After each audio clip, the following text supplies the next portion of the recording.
আসসালামু আলাইকুম রাহমাতুল্লাহ। আপনি কি প্রতিনিয়ত রিজিকের সংকটে ভুগছেন?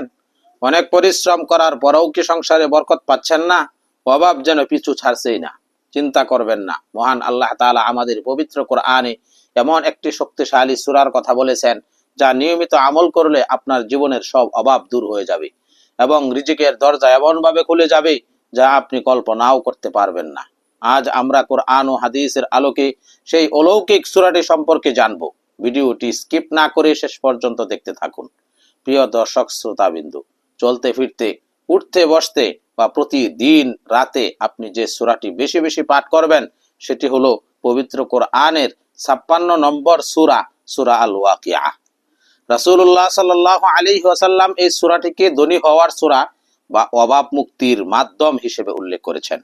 আমাদের অনেকেরই ধারণা রিজিক মানে কেবল টাকা পয়সা, কিন্তু মনে রাখবেন, মনের শান্তি, সুস্বাস্থ্য এবং হালাল উপার্জন সবই রিজিকের অন্তর্ভুক্ত। আর এই সব কিছুর চাবিকাঠি রয়েছে সূরা ওয়াকিয়ার আমলের মাধ্যমে। চলুন জেনে নেই এই সূরা সম্পর্কে আল্লাহর রাসূল সাল্লাল্লাহু আলাইহি ওয়াসাল্লাম ও তার সাহাবীরা কি বলেছে গেছেন। হযরত আব্দুল্লাহ ইবনে মাসউদ রাদিয়াল্লাহু তাআলা আনহু থেকে বর্ণিত, রাসূলুল্লাহ সাল্লাল্লাহু আলাইহি ওয়াসাল্লাম বলেছেন, যে ব্যক্তি প্রতি রাতে সূরা আল ওয়াকিয়া তেলাওয়াত করবে সে কখনো দরিদ্র বা অভাব অনটনে পড়বে না। একটি ঐতিহাসিক ঘটনা, হযরত আব্দুল্লাহ ইবনে মাসউদ রাদিয়াল্লাহু তাআলা আনহু যখন মৃত্যু শয্যায় ছিলেন, তখন খলিফা হযরত উসমান রাদিয়াল্লাহু তাআলা আনহু তার মেয়েদের জন্য বাইতুল মাল থেকে কিছু ভাতা দিতে চাইলেন। তখন ইবনে মাসউদ রাদিয়াল্লাহু তাআলা আনহু মুস্কি হেসে বললেন, আপনি আমার মেয়েদের জন্য দারিদ্র্যের ভয় করছেন? আমি আমার মেয়েদের নির্দেশ দিয়ে রেখেছি তারা যেন প্রতি রাতে সূরা ওয়াকিয়া পাঠ করে, কারণ আমি রাসূল সাল্লাল্লাহু আলাইহি ওয়াসাল্লামকে বলতে শুনেছি যে প্রতি রাতে এই সূরা পড়বে সে কখনো অভাবে পড়বে না।